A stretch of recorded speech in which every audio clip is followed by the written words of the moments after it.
Hey there, Ron Sullivan, your online hitting consultant. Thought today we'd talk about how to hit the inside pitch. Some things that might be getting in the way of you being successful currently, and a drill that I think could help you out quite a bit.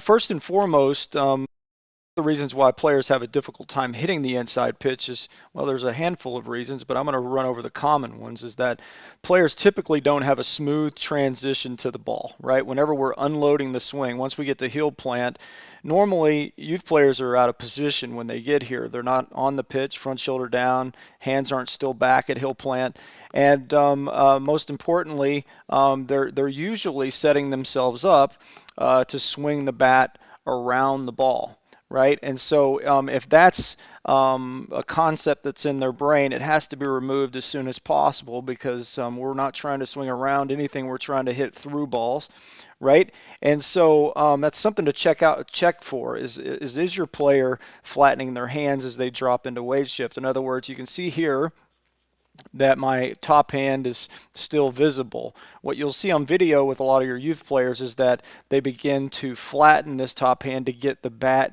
behind them a little bit more so they can start getting behind the ball. Well, makes a lot of sense, I guess, if you don't know any better, right? But the reality is, in order to get there short, we have to make sure that our hands don't get us in trouble back here in this phase of the swing. So you might check just to see if your players are rolling their hands back here, or the barrel is falling behind them as they drop into their weight shift. If that's the case, that's something that needs attention. The other part is what players normally, well, again, they don't work to the inside very well. They don't understand mechanically how to get their hands into a position where they can work really short to make this turn as short as possible. That whole short to it, long through it. It's a good idea on paper, but it's also a hard one to transition to if you're used to swinging the bat out and around or casting or what have you. So make sure that your players are learning the proper unload phase, and they'll give themselves a chance to hit the inside pitch. The other reason why a lot of players can hit the inside pitch is because they don't try to hit that pitch out front, right? They're normally a little bit late on it, and they typically will hit it when it gets to them or gets on them. So they look jammed, which they are jammed. When you wait that late, you can't really get through a ball.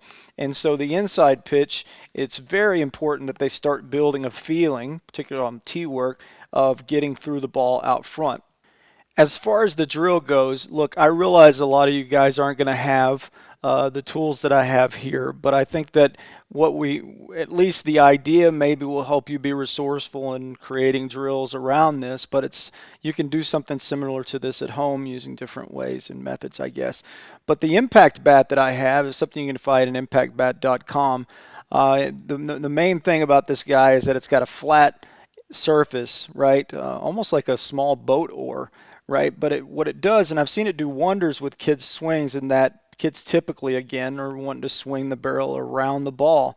So what this does is it helps further instill that we're trying to swing through balls and not around balls, right? And so I don't think there's any particular science around this, but something in the central nervous system says, hey, flat end, I need to stay longer through. And that's what's so great about the impact bat. So I would check that out. And then the goal here is, this is a wiffle ball off the tee, obviously, and I have everything set up inner half.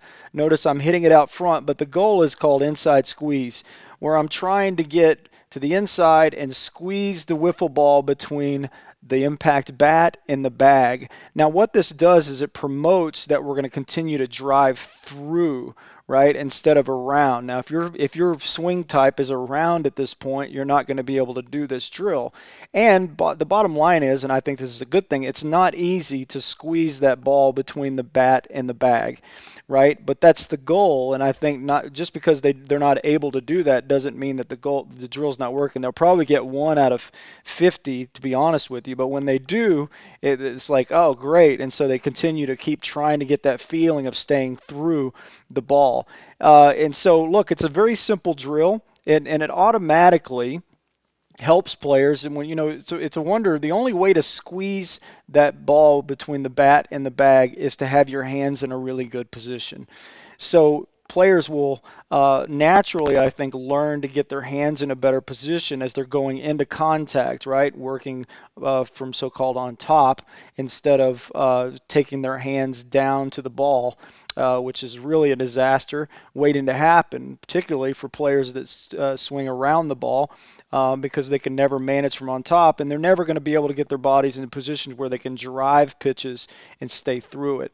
So the inside squeeze is a terrific drill, and again, it's just a matter of being able to squeeze the ball between the bat or the impact bat, between a bag or whatever other object you have out in front.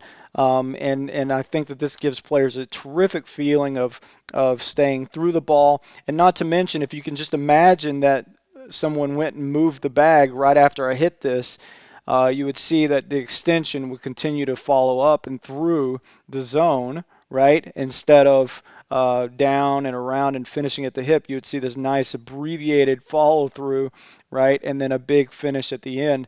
That's really important also for the inside pitch. All right. Ron Sullivan, your online hitting consultant. Thanks again. Bye bye.